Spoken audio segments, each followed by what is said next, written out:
instead of a school playground.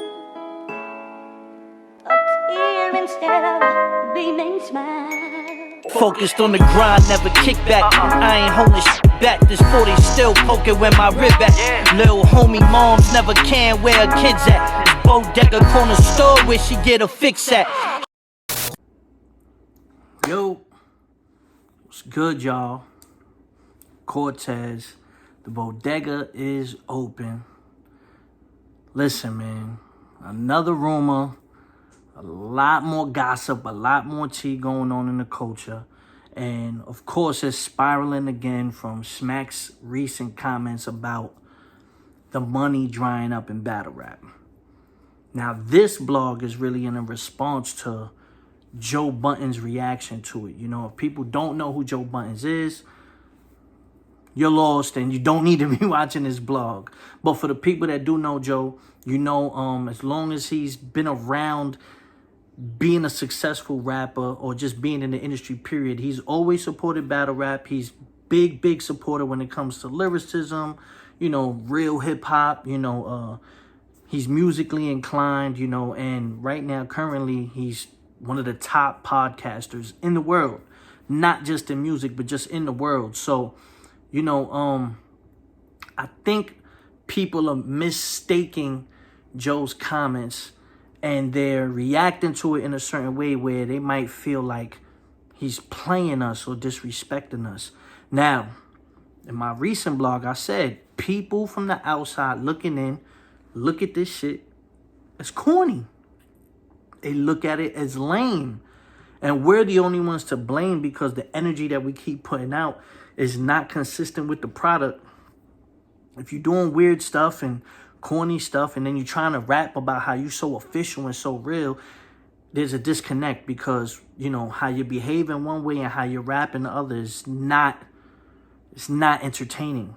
And I think Joe is a very good example of someone that is watching from the outside looking in, but is also very familiar with the culture, understands the culture, was actually a part of it at one time, and he sees the changes.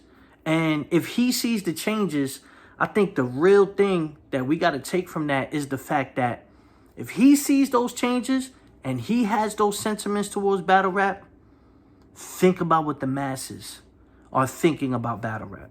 Think about the people that want to invest in the culture or that have previously invested in the culture, like Joe Budden's. Joe Budden's has invested in the culture, you know? So, you know, just a quick backstory. Joe, he's always been tapped in with the culture, you know? For me personally, he was the first celeb that ever followed me on Twitter and Instagram. With my Hollahan battle, I didn't even know Joe Budden knew who I was. He tweeted out, yo, Cortez is crazy, da-da-da. And then from there, we built a real relationship. Mind you, Joe Budden was one of my favorite rappers growing up. So to see him acknowledge what I did, yo, I always got super duper respect for Joe, you know, because that was the first person that ever showed me love on a real superstar status as far as a rapper goes, you know? So he's always been tapped in. He shows love when he doesn't have to, you know? And like I said, you know, he's a person that would be a perfect example to see how other people view us. And he also went on Verb's spaces and, you know, he was talking about us not being privy to the information that is needed in order to succeed. He said also, you know, it's the same thing with the industry. Joe has went through it. He's had record deals. He felt like he was getting, you know, the short end of the stick with the record deals.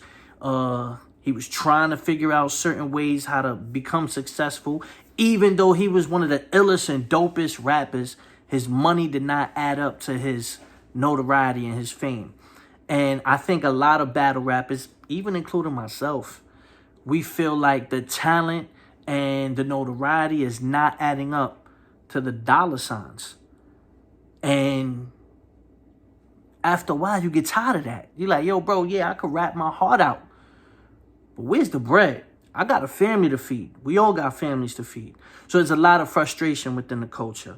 So Joe's reaction, stop begging People took it like, yo, he trying to play us. Nah, he just telling people from the same way he felt in the industry at a time, where he felt like, yo, am I begging? Nah, fuck that. I need to know the information. I need to learn the ins and outs of this industry. I need to figure out a new way how to make money, how to earn money, how to own my content, how to build off the success of music and take it to another level. And that doesn't come easily. And not only does it not come easily, but at the same time, you're going to have to try different things.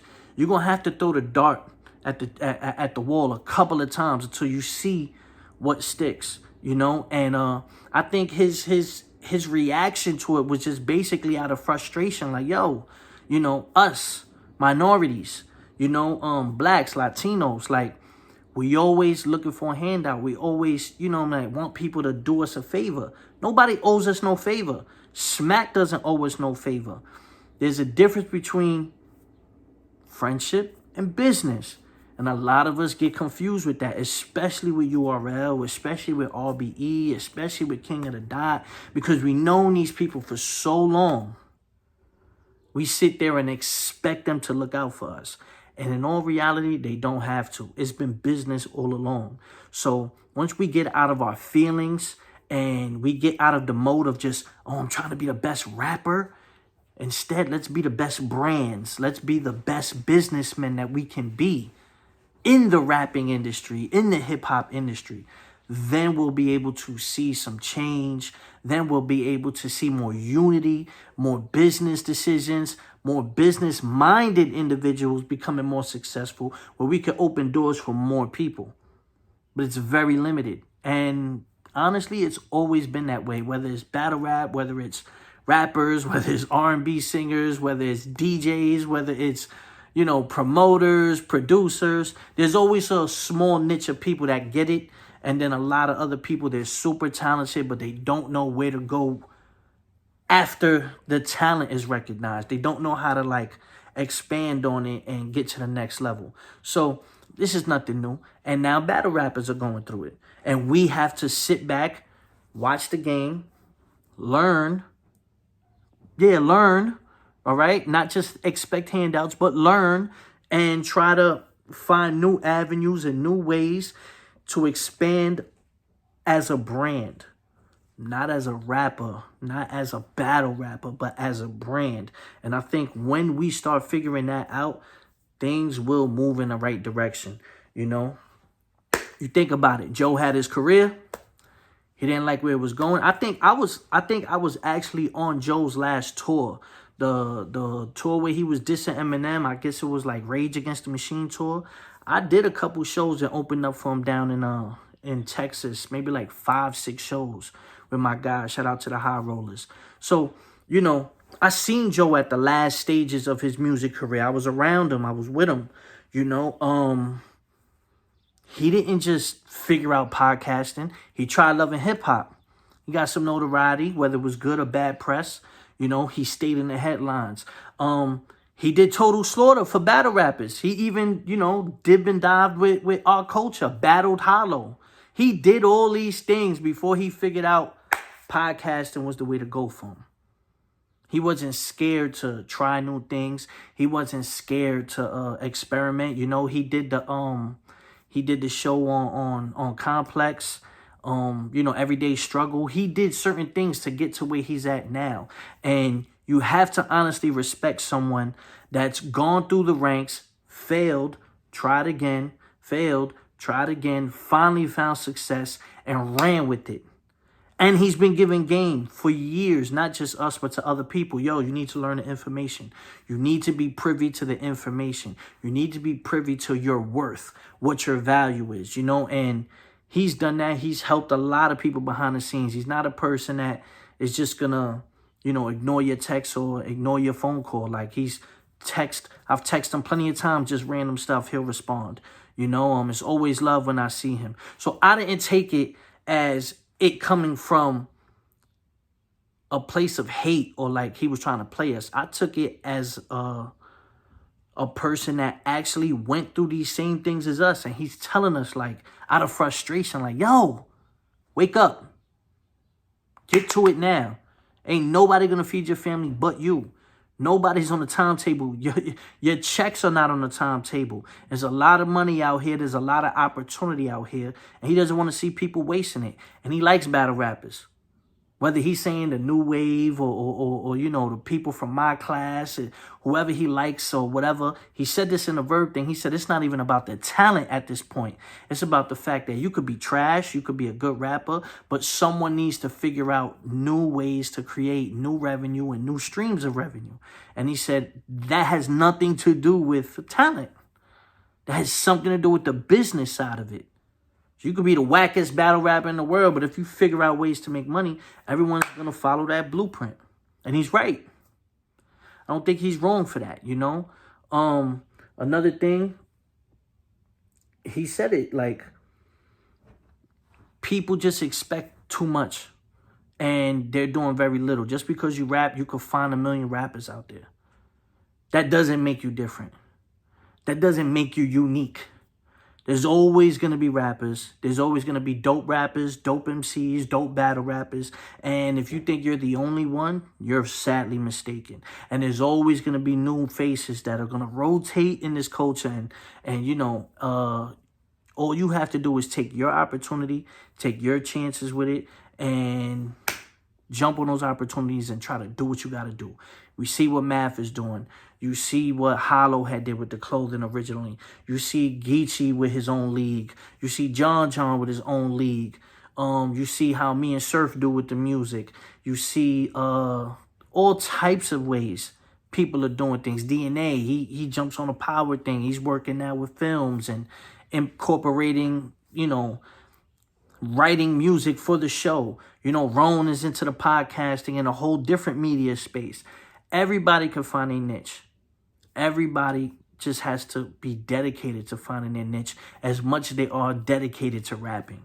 You want to rap all day, you're going to rap yourself to the unemployment line. Stop rapping for a little bit. Take a step back. Analyze the culture. See what the game is missing. See what people like from you. Study your tweets. Study your interactions. Study what works for you. See what people comment and say. Yo, man, we like when you do this. Yo, we like when you do that. Word, okay, cool. All right, let me figure something out. You know, and work on those things. Build on those things. And trust me, you'll find different ways to make money. And then you won't be as pressured to do battles. Because you won't need the money because you're creating your own wave now. So you ain't going to be pressured to take a battle that you don't want to take. You're not going to be pressured to you know, do anything that you don't want to do. Because you're becoming a boss eventually. And now that you're becoming a boss, you move on your time. Not on URL's time. Not on RBE's time. Not on King of the Dots time. Your time. And that's what I took from Joe. So, you know, he's right. Stop begging. Get on your own too. Stand on business. And do what you got to do because we all claim to be bosses. We all rap like we bosses. Well, let's start showing the fact that we're bosses. Let's start proving it. Let's start moving like bosses. You know, let's start investing in ourselves so that you never have to depend on a battle for you to pay the rent the next month. We've all been there, you know, nobody's too good, you know, I'm not fronting, I've been there too. But eventually you get tired of it and you sit there and say, yo, man, something got to change, bro. You know, and that's what Joe's talking about. Things got to change. And I honestly think if we can work on those things and excel in those areas, battle rap won't be dead the way everybody's saying it. It'll be a rebirth, you know. People will have more opportunities to do bigger and better things. Y'all know what it is, man. Bodega. Make sure y'all like, subscribe, comment. I see the reactions. I see people really liking my input on things. So, you know, I'm listening to what y'all telling me to do. So there'll be a lot more blogs. There'll be a lot more responses. A lot more takes on things. Make sure y'all subscribe. Brooklyn, Murder Ave Gang. Filthy Karma album out right now. Hello. The streets instead of the school playground. instead of a beaming smile. Focused on the grind, never kick back. I ain't holding shit back. This 40 still poking where my rib at. Lil' homie moms never can where her kids at. This bodega corner store where she get a fix at.